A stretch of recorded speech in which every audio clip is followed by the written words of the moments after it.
श्री शिवाय नमस्ते भैया दोस्तों, स्वागत है आपका आपके अपने चैनल शिव भक्ति मार्ग में। आज की वीडियो में मैं आप लोगों के साथ अपनी जानकारी शेयर करने वाली हूँ पशुपति व्रत की पूजा शाम के समय संध्या के टाइम पर हम किस तरह करेंगे, क्योंकि मुख्य पूजन शाम का पूजन ही होता है और ऑलरेडी चैनल पर वीडियो डला हुआ है शाम की पूजा का। परंतु अभी भी आपके कुछ डाउट्स थे तो मैंने सोचा क्यों ना व्रत मैं कर रही हूँ तो आप लोगों के लिए एक वीडियो भी रिकॉर्ड करूँ और साथ ही साथ आपके सारे डाउट्स के आपको उत्तर इस वीडियो के माध्यम से मैं आपको दे दूं। तो ये मेरी शाम की थाली है जो आपको दिख रही है।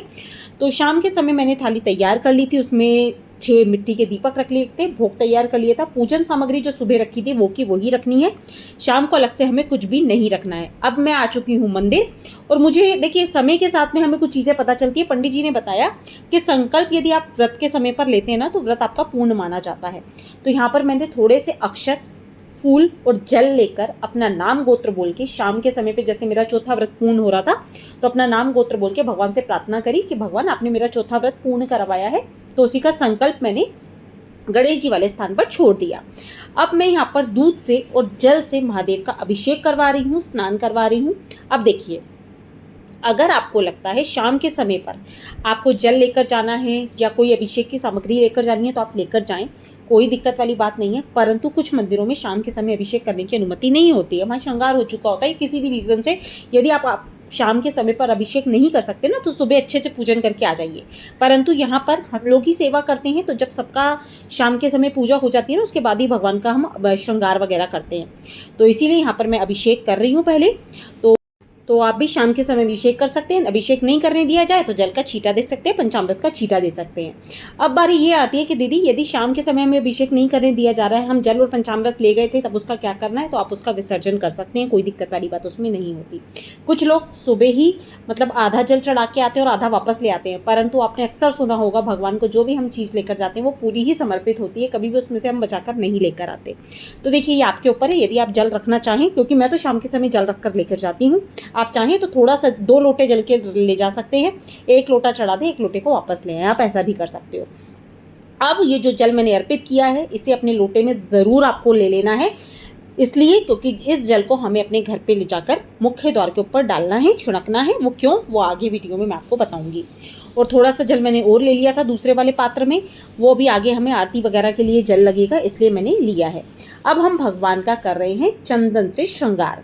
आप देखिए कोई सा भी चंदन महादेव को अर्पित कर सकते हैं। लाल चंदन अर्पित किया जाता है महादेव को, पीला चंदन अर्पित किया जाता है और अष्टगंध चंदन मैं अर्पित करती हूँ। काशी का अष्टगंध चंदन आपको किसी भी पूजा शॉप पे मिल जाता है, तो मैं हमेशा पूजा में यही अर्पित करती हूँ। और ओंकारेश्वर से तो खैर मैं 1 किलो का जो बड़ा डब्बा है ना वो ले आई थी, क्योंकि मुझे ये वाला चंदन पसंद आता है। आपके पास जो चंदन हो, पहले तो मैंने यहाँ पर महादेव का श्रृंगार किया है, इसके बाद में जो गणेश जी और कार्तिकेय जी का स्थान है, जो अशोक सुंदरी माँ का स्थान है, वहाँ पर मैंने तिलक कर दिया।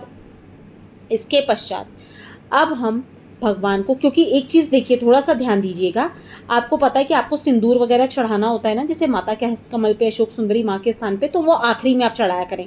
क्योंकि क्या होता है, सिंदूर शिवलिंग पे लगाना वर्जित माना जाता है। अभी जो मैंने शिवलिंग पे अर्पित किया था, पहले गुलाल अर्पित किया था, अब ये जो मैं माता के हस्त कमलों पर जहाँ पे आपको लाल बिंदी दिख रही है ना, जो शिवलिंग की जो जलाधारी है वहाँ पर देखिए, वहाँ पर मैंने सिंदूर अर्पित किया है। इसके पश्चात हम बेलपत्र अर्पित करेंगे। बेलपत्र चढ़ाने का तरीका देख लीजिएगा, अंगूठा और छोटी उंगली को टच नहीं किया जाता है बेलपत्र चढ़ाते समय। अब प्रश्न आएंगे दीदी बेलपत्र को लेकर, तो देखिए यदि आपके पास बेलपत्र नहीं है, कहीं उपलब्ध नहीं हो पा रहे, तो सुबह के चढ़े हुए बेलपत्र आप लाकर घर पे रख सकते हो। सुबह पूजा में एक बार बेलपत्ती चढ़ा दी आपने, आप वापस ले आइए, उसी को धोकर आप शाम को चढ़ा दीजिए। 1 बेलपत्र नंदी जी को भी अवश्य रूप से चढ़ाना है, 1 बेलपत्र मैंने अशोक सुंदरी माँ के स्थान पर रख दिया। आपके पास जितनी हो, 1 आदि भी है तो भी कोई दिक्कत वाली बात नहीं है। और कुछ शहरों में तो बेलपत्र उपलब्ध हो ही नहीं पाती, उन्हें क्या करना है, आप रविवार के दिन मंदिर जाएं, मंदिर से बेलपत्र उतार के लाकर धोकर अपने घर में रख लें, डब्बे में पैक करके। मैं भी अक्सर यही करती हूँ जब मुझे बेलपत्र नहीं मिलती है तो। और यदि क्योंकि कहा जाता है कि सोमवार व्रत वाले दिन कभी भी बेलपत्र तोड़ी भी नहीं जाती और खरीदी भी नहीं जाती, तो 1 दिन पहले ही आपको बेलपत्ती की व्यवस्था कर लेनी है। अब यहाँ पर मैंने भगवान को पुष्प वगैरह चढ़ा के भगवान का श्रृंगार कर दिया। कलावा जो मैंने सुबह शाम दोनों समय के लिए रखा था, तो मैंने कलावा भी रख दिया। सुबह का वीडियो नहीं देखा हो तो वो भी देख लीजिएगा। अब मैं यहाँ पर पहले दीपक को जमा रही हूँ, जलाऊंगी नहीं, ये चीज़ का ध्यान रखना, दीपक बाद में जलाए जाते हैं। पहले दीपक के नीचे मैंने यहाँ पे पुष्प रख दिए। आपके पास अक्षत हो, कंकु हो, कुछ भी हो, उन्हें आपको रख जरूर लेना है। अब मैं यहाँ पे तिलक कर रही हूँ दीपकों को, क्योंकि दीपक का पूजन किया जाता है, उसके बाद ही दीपक को प्रज्वलित किया जाता है। तो यह पहले तो मैंने फूल की पंखुड़ियाँ बिछा दी नीचे, आपके पास अक्षत हो तो अक्षत बिछा दीजिएगा, उसके बाद आपको दीपक लगाने हैं। अब जलाने से पहले 6 के 6 दीपक तो मैंने नीचे उतारे। अब मैं प्रसाद के 3 हिस्से यहाँ पर कर रही हूँ, आप ध्यान से देख लीजिएगा। और प्रसाद में भी आपके कमेंट्स आ रहे थे, प्रसाद घर का होना चाहिए, बाहर का होना चाहिए। प्रसाद हमेशा घर पे ही बनाकर लेकर जाना है आपको। मैंने फलाहारी व्रत करे थे। फलाहारी का अर्थ ये होता है मैं शाम के समय में रोटी सब्जी अनाज नहीं खाती हूँ, मैं साबूदाने की खिचड़ी खाती हूँ। तो हलवा मैंने सिंघाड़े के आटे का बनाया। यदि आप लोग खाना खाते हैं, गेहूँ चावल वगैरह खाते हैं अनाज में, तो फिर आप सूजी का हलवा बना सकते हो, खीर बना सकते हो चावल की। यदि आप फलाहारी व्रत कर रहे हो तो फिर आप फलाहारी आप कोई भोग तैयार करोगे भगवान के लिए, और भोग में बेलपत्र अवश्य रूप से रखिएगा। जिस तरह हम लड्डू गोपाल जी को तुलसी दल रख के भोग अर्पित करते हैं, उसी तरह महादेव को बेलपत्र रख के हम भोग अर्पित करते हैं। अब जल में यहाँ पर से 3 बार घुमा के साइड में छोड़ रही हूँ, क्योंकि बिना जल घुमाए भगवान के योग्य वो भोग नहीं होता है। और एक चीज़ का ध्यान रखिएगा, अपने भोग को भगवान से कभी भी शिवलिंग से छुआना हमें नहीं चाहिए। और ये जो 2 पात्र में मैंने अलग किया था, मतलब टोटल 3 जो हमने हिस्से करे, 1 पात्र हमें घर लाना होता है, 2 पात्रों को मंदिर में छोड़कर आना होता है। अब एक दीपक को मैंने पहले ही साइड कर लिया, क्योंकि कई बार हम होता है गलती से 6 के 6 दीपक जला देते हैं। तो ये गलती आपको नहीं करनी है। जब पहला दीपक प्रज्वलित करेंगे ना, तो अपना नाम, अपना गोत्र, अपनी मनोकामना बोलते हुए, महादेव का स्मरण करते हुए आपको जो है दीपक प्रज्वलित करने हैं। और जब भी आप महादेव का पशुपति व्रत रख के पूजन अर्चन करते हो, तो महादेव के पशुपति स्वरूप का आपको मन ही मन ध्यान करना चाहिए, क्योंकि जिस स्वरूप का हम महादेव का पूजन कर रहे हैं, उस स्वरूप का ध्यान करने से आपकी मनोकामना अतिशीघ्र पूर्ण होती है। और सारे दीपक जब आप एक एक करके प्रज्वलित करें, अपनी मनोकामना अवश्य रूप से भगवान को बताते रहें, क्योंकि भगवान वैसे तो अंतर्यामी है, परंतु अपने दिल की बात महादेव से कहनी ही पड़ती है। अब जब हमने दीपक प्रज्वलित कर लिए हैं, देखिएगा यहाँ पे छोटा सा मैंने लोटे में जो जल लिया था, उस जल को मैं एक बार दीपक के ऊपर से घुमा दूंगी। इसे बोलते हैं दीपक को मनसना, दीपक का पूजन करना। जैसे मैंने पहले चावल बिछा दिए थे, क्योंकि दीपक कभी भी डायरेक्ट रखने से धरती माता को आघात पहुंचता है और आपको आपके दीपक का पूर्ण फल नहीं मिलता है, आधा फल इंद्रदेव को चला जाता है। तो इसीलिए दीपक जब आप रखते हैं तो नीचे अक्षत पुष्प वगैरह कुछ भी रखें। उसके बाद दीपक जलाने से पहले हल्दी कंकु वगैरह जो आप करना चाहें वो कर दें। दीपक प्रज्वलित करने के बाद एक बार जल घुमा दिया जाता है। ये होता है दीपक प्रज्वलित करने का एक सही तरीका।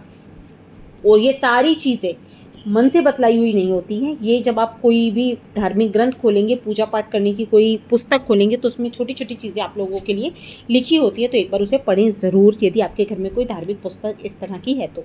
अब मैं यहाँ पर, क्योंकि आरती के लिए मैं बहुत अलग से कुछ भी नहीं लेकर आती हूँ, सुबह एक दीपक लेकर आती हूँ, सुबह की वीडियो आपने देखी हो तो। अब मैं सिर्फ यहाँ धूप बत्ती जला के केवल भगवान को धूप दीप दिखा दूंगी। धूप दीप दिखाने के बाद हाथ ज़रूर धो लेने चाहिए, क्योंकि हमारे हाथ अपवित्र हो जाते हैं। इसके पश्चात जो सुबह शाम के लिए मैंने कपूर रखा था ना, उस कपूर से ही हम भगवान की छोटी सी आरती कर देंगे। छोटी सी आरती कौन सी, मैं आपको ना आरती जो कम्युनिटी टैब है उसमें दे दूंगी। आरती करो हरिहर की, करो नटवर की, भोले शंकर की। ये छोटी सी सूक्ष्म आरती है, उस आरती को हम कर देंगे। पहले गणेश जी का आपको यदि आरती करनी है तो आप गणेश जी की आरती कर सकते हैं। मैं तो सिर्फ मंत्र बोल देती हूँ, वक्रतुंड महाकाय सूर्यकोटि समप्रभा निर्विघ्नं कुरु देव सर्वकार्येषु सर्वदा। ये मंत्र गणेश जी का बोलने के बाद मैं कर देती हूँ महादेव की आरती। और आरती बहुत छोटी सी है, आपको गूगल पे भी मिल जाएगी, होगा तो मैं यहाँ पे स्क्रीन पर डालने की पूरी कोशिश करूँगी। आरती करो हरिहर की, करो नटवर की, भोले शंकर की। तो ये 4-5 लाइन की छोटी सी आरती है, सूक्ष्म आरती हम लोगों ने कर ली। कपूर से ही मैंने आरती कर ली। इसके बाद 3 बार जल घुमा दूंगी कर्पूर गौरम बोलते हुए।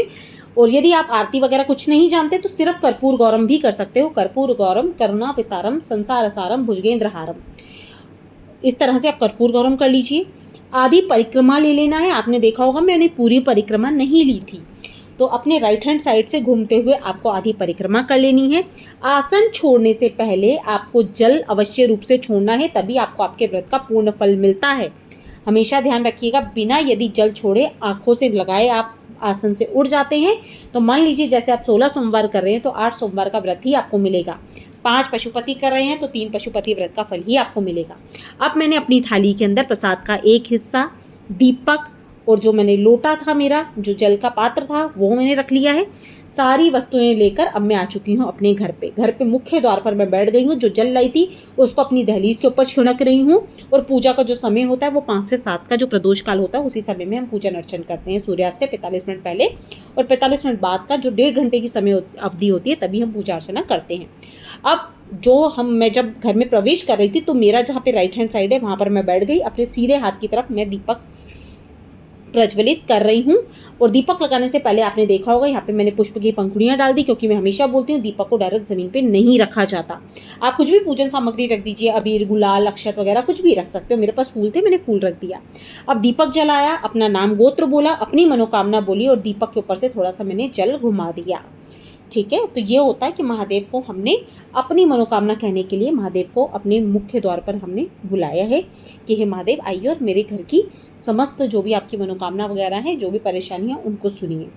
अब ये जो जल हम मंदिर से लाए थे उसे सुबह शाम में दोनों समय पर लाती हूँ और अपने घर के मुख्य द्वार और सब घर में छिड़कती हूँ। वो किस लिए? क्योंकि हमारे घर में जो भी नेगेटिविटी, नकारात्मकता है वो हमारे घर से बाहर चली जाए, तो इसलिए हम लोग जल छिड़कते हैं घर के अंदर।